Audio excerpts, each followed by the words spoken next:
Bonjour chers amis, seconde rencontre après celle de Paul Housset. Aujourd'hui je rencontre une figure commerçante de Saint-Lô, doublée on va dire d'une saga familiale. En effet, j'ai le plaisir de converser avec Jean-Claude Surville, accompagné de son épouse Monique. Surville, c'est plus qu'un nom, c'est une institution dans la bijouterie à Saint-Lô, puisque la saga dure depuis le début du XXe siècle. Bonjour Monique, bonjour Jean-Claude.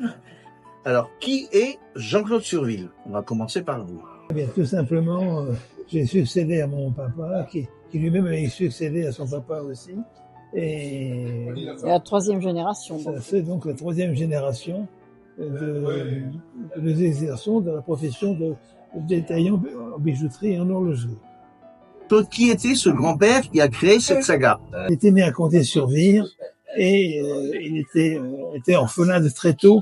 Et le poète lui a demandé qu'est-ce que tu voudrais faire comme métier. Il a dit horloger. Donc le poète lui a trouvé un maître d'apprentissage à Tribehou et il a appris son métier. Et puis quelques années, quand il a eu 20 ans, il est venu à Saint-Lô et s'est installé à son compte comme réparateur et comme détaillant en vendant des montres. Monique, comment vous êtes arrivée dans cette aventure? Eh bien, j'ai connu mon mari en vacances en 1982.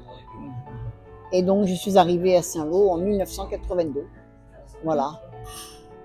Et donc, moi, je suis née à Pont-Audemer, dans l'Eure. Voilà. Et on s'est connus au sud de l'Espagne. Votre parcours professionnel, est-ce que ça a été simple ou est-ce que ça a été émaillé d'événements dans toute votre vie de bijoutier, voire même celle de votre père et de votre grand-père? J'ai commencé par faire une école d'horlogerie à Paris et ensuite j'ai travaillé dans les ateliers de réparation quelques années. Après, je suis parti comme militaire en Afrique du Nord. Et à mon retour, j'ai travaillé dans la région sur la frontière suisse. Et après, quelques années après, mon papa souhaitait prendre sa retraite. Il m'a proposé que je reprenne son magasin. Et je lui ai acheté en viager, ce qui m'a permis de démarrer assez facilement. Comment s'est passée la transmission de votre bijouterie, puisqu'aujourd'hui vous n'êtes plus bijoutier, vous êtes en retraite?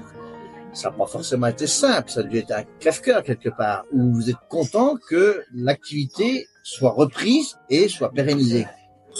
Oui, c'était un choix difficile à faire, mais ça a été fait. J'ai trouvé une personne qui correspondait à ce que je voulais, et je pense que d'après les échos, tout se passe très bien. Question avant un petit complément. La guerre, par exemple, est-ce que vous pouvez nous en parler? Vous avez tout perdu, la bijouterie a été détruite, c'est forcément un moment difficile. Et est-ce que vous avez également d'autres anecdotes à nous relater? Bien sûr, pas tout à fait, parce qu'en fin de compte, mes parents habitaient la région parisienne et sa sœur qui exploitait le magasin était partie, donc il a pu revenir à Saint-Lô et remonter un magasin. Ça, c'est les années 1954. Je vous ai apporté un petit cadeau que vous connaissez peut-être, que vous avez déjà vu. Oui. C'est votre première bijouterie, celle de vos grands-parents. Et on retrouve Surville sur une carte postale qui a été tamponnée en 1906. On a la photo dans notre entrée.